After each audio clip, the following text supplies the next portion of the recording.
Hello everyone, this is the TVC podcast with me, Tony Lowe. Now, yesterday I got my car repaired for the second time in a couple of weeks. And I chose the guy to repair my car because from the very first that I met him, I got a very good impression of his work ethic and his attitude towards work. Now, from many of you, you'll already understand that finding a good mechanic can be quite hard. And let me rephrase that. It's not so much that you can't find mechanics who can do the job well, because I think there's plenty of those, but you really struggle, especially in the UK, to find a mechanic who will be honest about their prices and do a decent job based on that. The rates that mechanics can charge in the UK can be extortionate. And in many cases, they'll boost those rates up because most people don't really know what they're talking about. It's usually different when it comes to what I would regard as simpler trades like carpentry or even plumbing, because everyone has internal plumbing and kind of knows the basics of how pipes work and push water around the house. But cars are much more complicated, and there are so many interconnected moving parts, which are basically all essential, that there's a level of complexity there that most people are not familiar with. And so when you go to a mechanic for a repair, it's like, I could kind of get a sense of what they're going to do, but do I really know for sure? And they can monopolize on that ignorance. You could say fair enough. I don't want to get into the economics of it, but it is the case that to find a mechanic who honestly charges you for the price for a reasonable value is quite something. I've been lucky enough to meet two now, which I feel extremely blessed by. The very first time was when I was living down in the West Country, and I had a couple of small errors on my car. I think like the spark plugs burnt out, for example, and I didn't know how to replace them. So I went and found someone, and he not only replaced them, but after because I bought them myself, obviously, but he actually did the labor of, he had the right tools to actually unscrew them and put the new ones in. And after that, he said, "Don't worry about it." I was like, "What do you mean?" He's like, "Yeah, don't worry about the price." I was like, "What, you're going to just do it for free?" He's like, yeah, don't worry about it. And then at that point, I was like, no, I'm definitely going to pay you at least something for that. Now, to be fair, it only took him like 15, 20 minutes. But this is the thing. Most mechanics would have charged me something quite serious for that 10 or 15 minutes, at least like 50 pounds or something.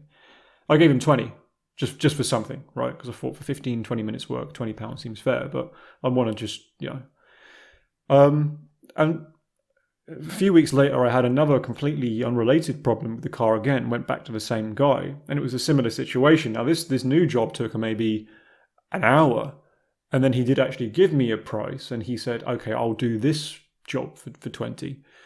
And I thought, you could have charged me like 100 for that. Now, he was an interesting one to speak to, because I asked him, look, being a mechanic, and he was good at his job. Like, my car was repaired after that. I didn't have any problems with the things that he fixed afterwards. I still haven't. So he did his job well. And I looked up at his driveway when I was at his house, and I looked that he had 3 or 4 cars in the works up there. So I thought, he's actually he does work as a mechanic full time. And I kind of stopped and went, look, why aren't you interested in me giving you any money? And he kind of just went, because I've got enough. I said, what do you mean? And he was like, well, all I want is enough money so that I can buy food, pay my rent, and that's it. And once I've done that, sometimes I work 5 days a week. Sometimes, if I've worked 5 days a week and they've all paid me well, I don't work at all next week. I just have the week to myself. Very interesting.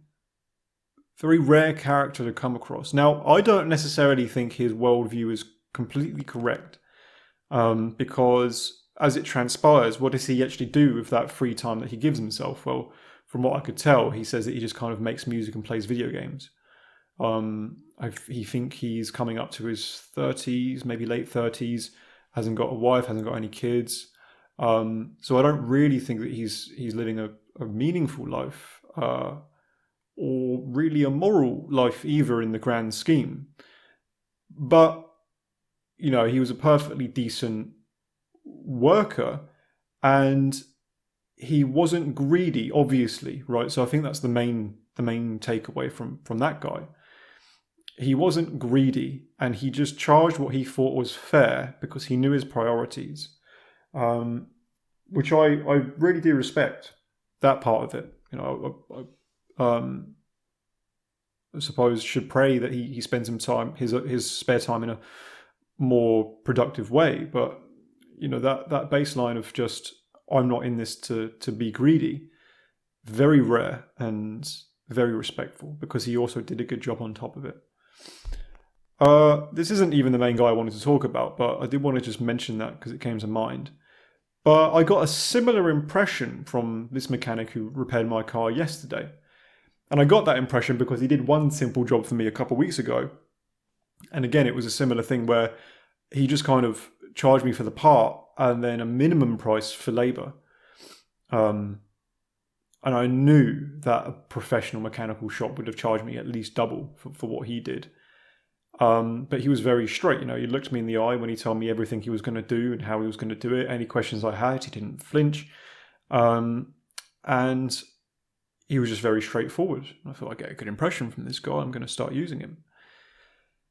Now, zoom the clock forward. I had to get another repair for the ball joint on my wheel because it had been faulty, and because I've been doing a few, should we say, country drives, it burnt through my tyre. So a couple of weeks ago, I was like 200 miles away from home, and my tyre almost basically tore through when I was like 2.5 hours away from home. So that was apparently because the ball joint was loose, right? So basically, it's the place where the wheel sits in, it was loose. So the wheel would then slightly tilt inwards and rub against the inside rub against the apparatus on the inside of the car. From the little I understand, I'm definitely no mechanic, and I've not really ever been much of a car person. But it was one of those things where, if that happened again, I would be in a real dire situation. So I speak to this bloke again, talk to him about what it is, and he said, "Oh, that's a simple repair. We can do that." Gave me a reasonable small price for it. I obviously had to buy the part, and then I drove the car down to his place, and we started working on it. Now, I arrived at his house at 6 o'clock, and the job really should have taken about less than an hour. But if any of you have ever worked in the trades, you know that the amount of 5-minute jobs that you have that end up taking half a day, it's a real training academy for patience and perseverance. I'll tell you that much. And this was just another one of those jobs, really. It should have taken us 20, 30 minutes, maybe an hour tops. But the long and the short of it is that we had these rivets holding on the old ball joint. And the irony is that putting on the new ball joint would have only taken 20 minutes. But we had to take off the old one first. And we were there. I was at his house until about 11 o'clock. So 5 hours. I was going to say we spent, but really 4.5 hours I spent watching him using every tool he had to try and burn through these rivets that just would not come out of the arm of the ball joint. And he was hammering away, he was grinding it, he was burning through drill bits. And, fair play to him as well, because there wasn't really anything else for me to do. I just kind of stood there and watched. Every now and then I helped, like I gave, hammered the rivets from a few angles, passed him some tools. But really I wanted to let the expert do his work. But for what a pain of a job. If my car had just been a little bit better behaved, this would have been out and done hours ago. But fair play to him, on a Saturday night, he was there in the dark on his driveway, lying on the concrete floor, hammering and grinding away at these rivets because he said he would. And he knew I needed the car back soon. So, what can I say about this bloke? Well, one of the first things that I could say is he did the job first, right? Actually did it. And he never complained about it. Not once. Now, he might have actually kind of said, it's a bit of a pain these rivets are in, but he didn't actually complain. You can tell what it is when someone says, what a pain that these rivets are tight, compared to, I hate this job, I don't want to be here, I wish I was doing something else. I think you know what I mean. And then the next thing is that as the time was getting on, because we were working in a residential area, so he was concerned about being too noisy for the locals. We were kind of thinking through contingencies, like, so what we're going to do next. And without any suggestion on my part, he said to you, look, if I can't get this done tonight, you live relatively close to me, I will give you a lift into work tomorrow. You don't need to buy a courtesy car. I will drive you to your place of work, and then I will come home, I will finish the repair, and then I will come and pick you up, so that you can get your car back. With no talk whatsoever about an extra charge, any complaints about his time. It was just, no, I'll do that. And then what I really noticed was just this look of perseverance that he had on his face while he was doing the work. And I've seen this in many people before, and I've had it in myself too, where, you kind of get into the swing of things. And there was a point at around 9 o'clock where the first rivet finally broke after hammering away for, say, 3 hours. Something clicked, basically. We found a workaround and the first rivet came out. And by that point, we'd already spoken about, should we call it a day? Should we come back to this tomorrow? And the moment the first rivet came out, he was like, no, we're finishing this. I will finish this tonight, because you want to go home tonight, don't you? And I was like, well, it'd be nice if I could drive back. He was like, okay, cool, let's do it. And so he had this persistent look of focus on his face all the way through. And like I said, he was underneath that car. It had long been dark by the time we finished, but he was there for hours on his Saturday night, getting the job done because he knew and felt that he should, and because he wanted to. And God bless him, he did it, And after he did it, I said to him, how much do you want for it? And he just asked me, well, what was the original quote? Which he had given me when he thought the job would only take 20 minutes. I told him what the quote was, and he said, okay, that'll do. In fact, take £10 off of it and go down the shop and buy us both a kebab. And I said to him, okay, fair enough. And then I wanted to give him a bit extra afterwards, because I thought, if all things being equal, he could have charged me by the hour for that, right? Which a lot of mechanics do. A lot of mechanics will say, yeah, I'll do the fix for you. How much is it going to be? Don't know. It depends how long it takes. And, their rate can be anything from £50 to £150 an hour. So we're talking like almost £1,000 for a job like that. I tell you, he charged not even 10% of that price. So with all of these unseen difficulties, and with all of this added pressure to his own time, that didn't change anything for him about the justice of the situation. He thought, no, I've quoted you a price. You expected to pay me that much for this job. And if there are any unforeseen circumstances, as far as he was concerned, that was his own shortcoming. Maybe he didn't have the right tools. Maybe he didn't plan around the job sufficiently ahead of time. Maybe he hadn't put enough time aside to do it properly or whatever. But as far as he was concerned, the price stayed and everything else was his problem. And I respect that profoundly, because I think that in one instance is an example of how you be a good worker, right? He did the job well and he saw it through and he finished it. But he also owned all of the mistakes whether you say it's his mistakes or the mistakes of the job. The thing is, for a good worker, you see no difference between the two. Yeah. If there are really unforeseen circumstances that you and the client can't know, so I suppose I should put a little bit of a caveat in there.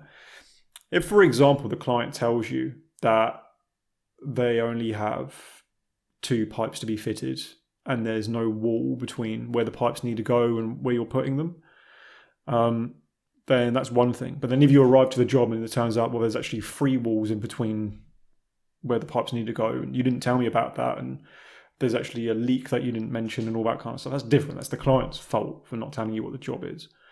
But if you and the client are on the same page, you look at the job, you tell them it's going to, you tell them what's involved, and then the job just morphs and mutates into this horrible monster, then that's your monster to deal with, right? It's not necessarily the client's fault that happened, As far as this guy was concerned, it's not my fault that the rivets were basically welded into the inside of the arm of the car. In that sense, there was 3 characters in this play. There was the guy, myself, and the car, and I and the car weren't, melded together in that sense, because he only thought I would need the simple fix. So he had owned the mistake of the situation. He had owned the difficulty, and that's what you should do as a worker. If there are unforeseen circumstances that neither you or the client saw, it's it's for you as the professional to plan for that contingency and manage your work around it. And again, especially, this can't be emphasized enough, if you then create more problems, those definitely belong to you. It's completely unjust as a worker. So for example, if I went to a client's house and I was fitting a pipe for their outdoor tap or something, and within that process I created a new problem, like I damaged one of the old pipes or I created a leak, that is not the client's problem. Should I then charge more for having to fix that leak? Of course not. Of course not. It doesn't matter if it takes me an extra few hours to do. Any problems I create on a job are my problems, and they need to be finished as well as the job that I've done. And the only thing that the client has responsibility for is the job they've asked me to do and the price that I've given them to do it. Everything else is down to me. And in a nutshell, that's basically it for what it makes you to be a good worker, at least at a basic level. And obviously we can just whip everything else on top of that as well, right? Know what you're doing, know your subject. Don't do jobs that you don't feel comfortable doing, but even if you're taking a risk, make people aware of that. And if that comes to any consequences, again, own those consequences. I had that recently where I had my first crack at fitting an outdoor tap, and I didn't have much experience doing that, but I knew ahead of time that if any problems were caused, I would simply resolve those problems without changing the job in any way. But I didn't know enough about the process to feel comfortable that, no, I could do this. It's actually quite simple. You just drill a hole and put a pipe through it. So, yeah, develop your expertise, know what you're doing, make sure that you can do the job and that you do it well. And because another factor of doing a job well is you don't want to just leave the mistake for the client or the next guy to come across later on, right? So if you fix a car, for example, you don't want to just do a half decent job where everything looks fine so the person can drive away that day, but then they're just going to damage another part of their car within like a couple of weeks, right? You're not only passing the buck on then to the client, even if they can't trace it back to you, but then you're creating problems. In the case of a car, you might be killing people by their car veering off the road. But even aside from that, you're just creating more problems for the next tradesman who comes in, right? Definitely see that with things like plumbing and carpentry and stuff, where people who you work on site with, there are so many problems you come across where the person before you simply didn't do their job properly. They didn't measure the walls properly. They didn't put the right data points in the right place. They didn't put their own pipes in with enough room for you to put your pipes in next to them. So they're just passing the buck on down the line, right? But a really honourable workman will will think holistically about that. They won't be selfish with their work just to get their boxes ticked at a time, but they'll think ahead and think, okay, so who else is this going to affect? Is there a way that I can do this job which makes it easier for the person that's coming behind me so that I can give them the due respect? And that's what really makes the quality of the work exemplify itself. If it makes the lives of other people coming after easier, So there's that as well. Be honest, right? So if you do make a mistake, not only do you resolve it, but you be honest about it. It's like, yeah, I messed up. Oh, it's just, sorry, I damaged that pipe. I'm sorry I damaged that pipe. And that is my mistake. It's not yours.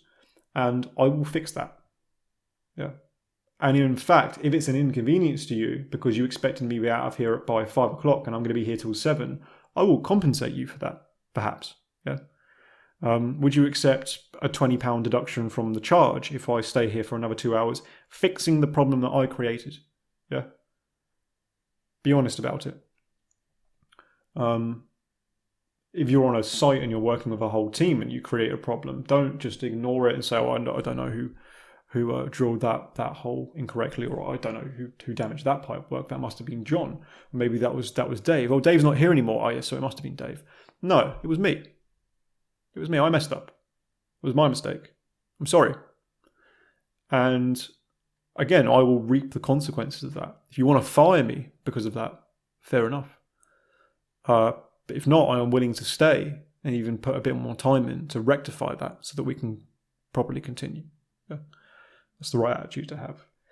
And another one that I probably should have mentioned just straight out of the gate is show up on time. Show up. And show up when you said you would as well.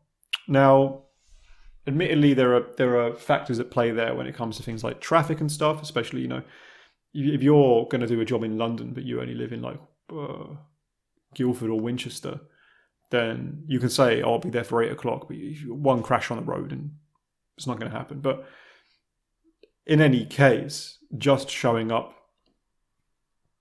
when you said you would, that is the first indication of everything else that we've kind of set up, right? That's you indicating that you respect the job and the client and their time enough to not waste any of it, right? When I worked as a basic labourer, wow, the amount of jobs that I kept, and even the amount of jobs that I took from other people, simply because I showed up on time and consistently, was unbelievable. It's two of the main factors with tradesmen in general. Being honest and being punctual are like 50% of the work. Because if you can do those two things, you've already shown enough integrity and discipline and respect, so that even if you do make mistakes after that, the client kind of respects it. Because, people are human. The clients usually are aware enough of your own possible shortcomings or the complexities of the job that if a mistake does occur, they go, okay, fair enough, there was a mistake. At the end of the day, they still want to get it fixed. If their sink isn't working or something, they still want to get it fixed so they can respect that you've made a mistake. But if you've already shown up on time and shown that discipline, then when you tell them, "I'm sorry, madam, but there was a mistake here unforeseen," they're much more likely to be understanding of that and even warmly accept the fact that you're willing to make reparations for what's happened. So it's all about just respecting the quality of your work, respecting the time of the clients, and respecting just being just and honest in each situation. And then after that, if you can add skill to the mix, fantastic. Because the thing is, why haven't I spoken about skill so much in this reflection? It's not because skill is irrelevant. Obviously, it's foundational. But the thing is, if you do have skill, but you don't have everything else I've just mentioned, right? Like integrity, proper work respect, punctuality, work ethic, then you can become an absolute nightmare of a worker, right? Because in a certain sense, either your skill remains, it lacks its potential, or it becomes abused. You might wing 2 out of 5 jobs because you know that you've got enough skill just to do them. But then if you're doing the other 3 jobs where you're making mistakes or not owning up to it, or you're making your client wait around, or you're making the problem worse and then making them suffer for it. These are all signs of a worker who is, yes, skilled, but a bad worker, right? And obviously the worst of both worlds is someone who is both unskilled and doesn't have any of the if you like, moral qualities that I've just mentioned. So really you want to get at the best of both worlds. Be skilled in your craft, in your discipline, and have the right qualities to really earn the work that you're doing. And you earn something beyond the money that's there, right? Because as we all know, if we zoom out and think of what life is really for, then yeah, of course money plays an important part of it if we're trying to live in the world and function within it. But it's only a means to an end. But we have to put our conscience and our virtues and our morality, put that one step ahead of that and stride with those first. So you first follow your conscience, and then if you can earn money whilst following your conscience, then happy days. But if you've got to sacrifice your conscience to make a few quid, then what's it really worth? I don't think I personally exemplify fully everything that I've just talked about, but it's something I think I'd like to aspire to. And I wanted to reflect on this because I've seen those qualities in other people, and I recognize that that's something worth admiring and something worth aspiring to. So I just wanted to share that reflection with all of you as well.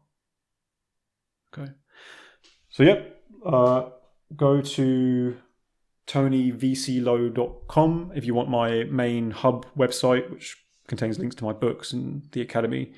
The academy is up, so www.thetvcacademy.com if you want to look at my courses, and there are previews on there. And you can find me on YouTube as well if you type in TVC or the name of this episode, for example. But yeah, it's all there. Thanks again for your time. God bless you.